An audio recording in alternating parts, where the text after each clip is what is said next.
ज्या उदराने तुझा भार वाहिला आणि जी स्तने तू चोखिलीस ते धन्य. लोकसमुदायातील एक स्त्रीने मोठ्याने उच्चारून उद्गारलेले हे शब्द प्रभू येशू ख्रिस्ताला उद्देशून. ख्रिस्ताठाई माझ्या प्रिय बंधू भगिनींनो, आदिवासी भागामध्ये एक बाळ जन्माला आलं. दुर्दैवाने ह्या बाळाचे पाय थोडेसे वाकडे होते आणि त्या ठिकाणी भूत भगत पिशाच ह्याविषयीचा मोठा प्रभाव आहे. म्हणून भक्ताला बोलावण्यात आलं, ते बाळ दाखवण्यात आलं आणि त्या भक्ताने जाहीर केलं की हा राक्षस आहे, ह्याला मारलं पाहिजे. आईला सांगण्यात आलं की ह्या बाळाला अजिबात दूध द्यायचं नाही. 3-4 दिवस ते बाळ तसंच भुकेने तडफडत होतं, कासावीस होत होतं. आईची देखील आतडी तिळ तुटत होती. परंतु भक्ताने सांगितलेलं आहे ह्या राक्षसाला दूध पाजायचं नाही. 4 दिवस ते बाळ तसंच उपाशी ठेवण्यात आलं, तरी देखील जिवंत राहिलेलं. आणि म्हणून एक दिवस त्या भक्ताला बोलावण्यात आलं आणि विचारण्यात आलं आता काय करायचं. त्या भक्ताने त्या बाळाच्या गळ्याला एक दोरी बांधली आणि घरातून फरफटत ते बाळ रस्त्यावर आणलं. रस्त्याला डांबरी रस्ता नाही, खडकाळ अशा प्रकारची ती जमीन. त्या जमिनीवरून ते बाळ खरखरत फरफटत त्याने नेलं आणि काटा कुसळ्यामध्ये फेकून दिलं. जीवाच्या आकांताने ते टाहो फोडत होतं, रक्तबंबाळ होत होतं. काठामध्ये फेकून टाकल्यानंतर त्याचं रक्त निथळत होतं. तिथेच त्याने शेवटचा श्वास घेतला. ह्या ठिकाणी आईची आतडी देखील तिळ तुटत होती, परंतु ती काहीच करू शकत नव्हती. त्या बाळाला त्या क्षणाला कोणत्या गोष्टीची गरज होती? मातृवात्सल्याची. आपल्या आईने आपल्याला वेंगेत घ्यावं, आपल्या आईने आपल्याला दूध पाजावं, आपल्या आईने आपलं संगोपन करावं, ह्या जगामध्ये आपला स्वीकार करावा, एवढीच एक इच्छा त्या बाळाच्या मनामध्ये कदाचित असावी. परंतु ती इच्छा देखील त्या बाळाची पूर्ण झाली नाही. पोलिसांना बातमी आल्यानंतर भक्ताला पकडण्यात आलं आणि तुरुंगात टाकण्यात आलं. 21व्या शतकामध्ये आपण जीवन जगत आहोत, तरी देखील आज मानवी जीवनाची ही अवस्था झालेली आहे. आज माणसाच्या जीवनामध्ये सगळ्यात महत्त्वाची गोष्ट, सगळ्यात महत्त्वाची इच्छा कोणती आहे? दुसऱ्या व्यक्तीने माझा स्वीकार करावा, मला प्रेमाने वागवावं, मला सन्मानाने आणि प्रतिष्ठेने जीवन जगता यावं, अशीच माणसाची एक अपेक्षा असते. पवित्र मरिया प्रभू परमेश्वराला पडलेला एक दिव्य असं स्वप्न, सुंदर असं स्वप्न, आणि त्या स्वप्नाचा एक महत्त्वाचा पैलू म्हणजे प्रभू येशू ख्रिस्ताची ती प्रेमळ माता. त्या पवित्र मरियेच्या मातृवात्सल्याचे एकूण 7 पैलू आपल्याला बायबलमध्ये बघायला मिळतात. त्यातील पहिला पैलू आहे बाळाचा स्वीकार. मदर तेरेसा ह्यांना कोणीतरी विचारलं प्रेमाची दुसरी व्याख्या तुम्हाला कशी करता येईल, आणि मदर तेरेसाने एकच शब्द वापरला, एक्सेप्टन्स. एक्सेप्टन्स म्हणजे स्वीकार. दुसरी व्यक्ती जशी आहे तसा त्या व्यक्तीचा स्वीकार करायचा. ते बाळ कसं होतं, नुसतं पायाने थोडंसं अधू होतं, परंतु त्या भक्ताच्या सांगण्यावरून कुटुंबाने त्या बाळाचा स्वीकार केला नाही. आपण देखील मानवी जीवनामध्ये बऱ्याच वेळेला इतरांचा स्वीकार करत नाहीत. देवदूताचा निरोप आल्यानंतर पवित्र मरियेला देखील प्रश्न पडला, हे कसं शक्य आहे? परंतु देवदूताने स्पष्टीकरण दिल्यानंतर ताबडतोब तिने त्या बाळाचा स्वीकार केलेला आहे. आज कुटुंबामध्ये बाळाचा स्वीकार केला जात नाही. कशा प्रकारे कुटुंबाची अधोगती होत राहिलेली आहे ती बघा. पहिली आपल्याकडे मोठी कुटुंब होती, एका छपराखाली 6, 7, 8 कुटुंब एकत्र राहायची. त्याच्यानंतर संयुक्त कुटुंब आली, म्हणजे आजोबाची 3-4 मुलं, त्यांची पत्नी, त्यांची मुलं बाळा, संयुक्त कुटुंब. त्यानंतर विभक्त कुटुंब पद्धती आली, फक्त आई वडील आणि त्यांची मुलं. त्याच्यानंतर हम दो हमारे दो अशा प्रकारची कुटुंब संस्था आली. ती अजूनही खाली अधोगतीला पोहोचली. हम दो हमारा एक किंवा हमारी एक अशा प्रकारचा विचार पुढे प्रचलित झाला. आणि आज एक नवीन विचार प्रचलित होऊ पाहत आहे. त्याला इंग्रजीमध्ये डिंक म्हणतात, DINK, double income no kids. दोघांनी भरपूर पैसा कमवायचा, संपूर्ण जगात फिरायचं, भरपूर मौज मजा करायची, चांगलं खायचं प्यायचं, परंतु मुलाबाळांची कटकट नको. बाळाचा स्वीकार करणं हे मातृवात्सल्याचं एक अत्यंत महत्त्वाचं असं अंग आहे. पवित्र मरिया कुमारिका होती, 15, 16, 17 वर्षाची कुमारिका. त्याही अवस्थेमध्ये तिने बाळाचा स्वीकार केला. म्हणून तिच्या मातृवात्सल्याचा हा जो पहिला पैलू आहे तो आपल्या अंतःकरणामध्ये आपण स्वीकारणं गरजेचं आहे. दुसरी महत्त्वाची गोष्ट पवित्र मरियेने केलेली आहे की त्या बाळावरती धार्मिक संस्कार केलेले आहेत. 8व्या दिवशी त्याची सुंता करणं, 40व्या दिवशी त्याला देवळात समर्पित करणं, सतत त्याला परमेश्वराच्या कृपेमध्ये ज्ञानामध्ये कसं वाढवता येईल त्याचा विचार करत राहणं, अशा प्रकारचे धार्मिक संस्कार. आपल्या घरामध्ये मुलाबाळा असतात, त्या मुलाबाळांवरती आपल्याला धार्मिक संस्कार करायचे असतात. आज आपण क्वायरमध्ये माणसं बघत आहोत, वेदीवरती वेदी सेवक बघत आहोत, संडे स्कूलला मुलं पाहत असतो, दृढीकरणामध्ये मुलं पाहत असतो. ह्या सगळ्यांवरती आपण धार्मिक संस्कार करण्याचा प्रयत्न करत आहोत. आज आपण ह्या फातिमा मातेच्या इरमित्री पर्वतावरील चर्चमध्ये एकत्र जमलेलो आहोत. आपल्या आईवडिलांनी आपल्यावरती धार्मिक संस्कार केले, म्हणून फातिमा मातेची ही भक्ती करण्याची एक अदम्य अशी इच्छा आपल्या मनामध्ये त्यांनी त्यावेळेला निर्माण केली. त्या इच्छेनेच आपण माऊलीच्या ओढीने ह्या ठिकाणी एकत्र येत असतो की माणसाने पेरलेलं कधी फुकट जात नाही. आपल्या मुलाबाळांवरती अशा प्रकारे संस्कार करण्याचं सामर्थ्य पवित्र मरियेकडून आपल्याला घ्यायचं आहे. तिसरा पैलू आहे त्या बाळाचं शिस्तबद्ध असं संगोपन.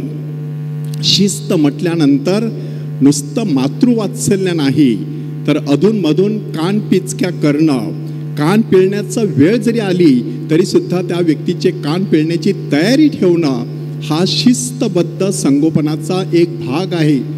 आपला मुलगा जत्रेमध्ये हरवलेला आहे, नक्की कुठे आहे ठाऊक नाही. आई वडील माघारी जेरुसलेममध्ये परततात, त्या ठिकाणी तो देवळामध्ये मोठ्या माणसांबरोबर धार्मिक विषयावरती चर्चा करताना आणि त्यांच्या प्रश्नाला उत्तरं देत असताना त्यांनी पाहिलं आणि त्यांना आश्चर्य वाटलं. तरी देखील त्याची आई त्याला म्हणाली, बाळा तू आमच्याशी असं का वागलास. इंग्रजीमध्ये 2 शब्द आहेत, कम्फर्ट आणि कन्फ्रंट. कम्फर्ट म्हटल्यानंतर दुसऱ्या व्यक्तीला बरं वाटेल असं काहीतरी बोलायचं, त्याची स्तुती करायची, प्रशंसा करायची, त्याला कौतुक करायचं, प्रोत्साहन आणि पाठिंबा द्यायचं. परंतु कन्फ्रंट म्हटल्यानंतर कधी कधी त्या व्यक्तीला खडसवायचं, त्या व्यक्तीचे दोष दाखवून द्यायचे, त्या व्यक्तीच्या चुका वेळीच दाखवून द्यायच्या. नायगाव पाली ह्या ठिकाणी एक धर्मगुरू होते, फादर नेल्सन मचाडो. पुणा धर्मप्रांतामध्ये कार्य करायचे, प्रिन्सिपल होते, आदर्श शिक्षक पुरस्कार त्यांना लाभलेला. चांगल्या प्रकारचं जीवन ते जगत होते. प्रायश्चित्त काळामध्ये वसईला कधीतरी प्रवचनासाठी त्यांना यायचं होतं. त्याच्या अगोदरच त्यांच्या आईच्या कानावरती काहीतरी वेगळंच जाऊन पडलं आणि त्या आईने विचार केला, मुलगा घरी आल्यानंतर त्याला चांगल्या प्रकारे खडसवायचं. फादर आपल्या घरी आले, आईने सरळ त्यांच्या कानशिलामध्ये लगावली आणि त्यांना काही कळलं नाही. त्यांनी चौकशी केली आणि आईने सांगितलं, माझ्या कानावरती तुझ्याविषयी बरं वाईट आलेलं आहे. कान पिचक्या अशा प्रकारे किंवा कान पिळणं म्हणजे काय असतं तशा प्रकारचा तो अनुभव होता. संध्याकाळची वेळ, फादर आता मिस्सासाठी तयारी करत आहेत, अंगामध्ये झगा घातलेला आहे, आता मिस्साला जाणार. इतक्यात ती माऊली परत त्यांच्याकडे येते, हात जोडते, त्यांची मनापासून क्षमा मागते. आणि मग फादर आश्चर्यचकित होतात की सकाळी तू माझ्या कानशिलामध्ये लगावलीस आणि आत्ता तू माझी क्षमा मागायला आलेली आहेस. आणि त्या माऊलीने काय सुंदर उत्तर दिलं, सकाळी मी जे केलं ते एक आई म्हणून करत आहे, परंतु आता जे मी करत आहे ते एक भक्त म्हणून करत आहे. तू धर्मगुरू आहेस, तू आता मिस्सासाठी जाणार आहेस, तू प्रतिख्रिस्त आहेस. माझं जर काही रागाच्या भरात चुकलं असेल तर मला क्षमा कर. एकीकडे मातृवात्सल्याने दुसऱ्या व्यक्तीला पूर्णपणे नाहून काढायचं, परंतु वेळ आली तर त्या व्यक्तीची क्षमा देखील मागण्याची तयारी ठेवायची. अशा प्रकारची लवचिकता असलेलं मातेचं हृदय असतं. पवित्र मरियेच्या जीवनामध्ये देखील आपल्याला तसंच काहीतरी दिसून येतं. काना येथे लग्नासमयी त्या ठिकाणी द्राक्षरस संपलेला आहे. आपल्या मुलामध्ये जे चांगले गुण आहेत, आपल्या मुलामध्ये जी समक्षता आहे, शक्ती आहे, सामर्थ्य आहे, त्याची माणसाने जाणीव ठेवायची असते आणि त्या शक्तीचा योग्य असा वापर करण्यासाठी माणसाने उचित वेळेचा शोध घ्यायचा असतो. माऊलीने देखील ती संधी सोडली नाही आणि म्हणूनच चौथा मुद्दा आहे की बाळाच्या बलस्थानाची जाणीव. येशू ख्रिस्ताठायी कोणत्या प्रकारचं सामर्थ्य संचारलेलं होतं हे पवित्र मरियेला ठाऊक होतं आणि म्हणूनच जेव्हा अडचण निर्माण झाली तेव्हा चटकन ती त्याच्याकडे धावत जाते, त्याच्याकडे विनंती करते आणि त्यानंतर मोठा चमत्कार घडतो. आपल्या मुलाबाळामध्ये परमेश्वराने खूप काही सामर्थ्य साचून ठेवलेलं आहे. फक्त आपण ते शोधायचं, ते विकसित करायचं, त्याचा उचित असा सदुपयोग करण्यासाठी त्यांना सातत्याने प्रोत्साहन देत राहायचं. हा मातृवात्सल्याचा महत्त्वाचा पैलू आहे. पाचवा पैलू आहे त्या बाळाच्या कार्याला पाठिंबा द्यायचं. पवित्र मरिया प्रभू येशू ख्रिस्ताच्या प्रेषित कार्यामध्ये सहभागी होते. संपूर्ण गर्दीने घर भरलेलं आहे. माऊली आणि तिचं कुटुंब बाहेर उभं आहे, नुसतं निरोप पाठवतात आणि तुझे आई आणि तुझे भाऊ बाहेर थांबलेले आहेत. तिने जर सांगितलं असतं की ज्याच्या भोवती तुम्ही एवढी गर्दी केलेली आहे तो माझा पुत्र आहे, तर चटकन सगळ्यांनी वाट केली असती आणि तिला मध्ये जाऊ दिला असता. परंतु पवित्र मरियेला पाठिंबा देत असताना, प्रभू येशू ख्रिस्ताच्या कार्याला पाठिंबा देत असताना त्याला नम्रतेची झालर पवित्र मरियेने लावलेली होती. इतरांच्या कार्याला पाठिंबा द्यायचा, आपल्या मुलाबाळांच्या कार्याचं कोड कौतुक करायचं, त्यांना प्रोत्साहन द्यायचं, हे सगळं करत असताना एक प्रकारचा हळुवारपणा जो असतो, एक प्रकारची नम्रता जी असते, ती नम्रता आपल्याला पवित्र मरियेकडून शिकायची आहे. सहावा महत्त्वाचा पैलू आहे बाळाच्या सुखदुःखात सहभागी व्हायचं. प्रभू येशू ख्रिस्त त्याला अटक करण्यात आलेली आहे, त्याला मरणदंडाची शिक्षा ठोठावण्यात आलेली आहे, त्याच्या खांद्यावरती आता क्रूसाचं भारी ओझं देण्यात आलेलं आहे.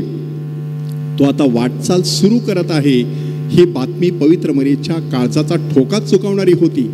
धावत पळत ती त्याच्या भेटीसाठी येते. तोपर्यंत येशू कालवारीची वाट थोडीशी चालून गेलेला. आपल्या क्रूसाच्या वाटेच्या भक्तीमध्ये चौथं स्थान पवित्र मरिया प्रभू येशू ख्रिस्ताला भेटते, अशा प्रकारचं ते स्थान. तिथून तिने जो प्रवास सुरू केला तो अक्षरशः येशूला थडग्यात ठेवीपर्यंत 11 स्थानं पवित्र मरिया प्रभू येशू ख्रिस्ताबरोबर वाटचाल करते. येशूच्या दुःख सहनामध्ये सहभागी होणं हे पवित्र मरियेच्या मातृवात्सल्याचं एक महत्त्वाचं असं द्योतक होतं. आपल्या मुलाबाळांच्या सुखदुःखात सहभागी व्हायचं. आमच्याकडे काही दिवसांपूर्वी 37 वर्षाचा एक तरुण मनुष्य मरण पावला. वयाच्या 30व्या वर्षी कुटुंबाला समजलं की त्याला पोटाचा कॅन्सर आहे आणि त्यानंतर 7 वर्षे त्या कुटुंबावरती दुःखाचा डोंगर कोसळलेला.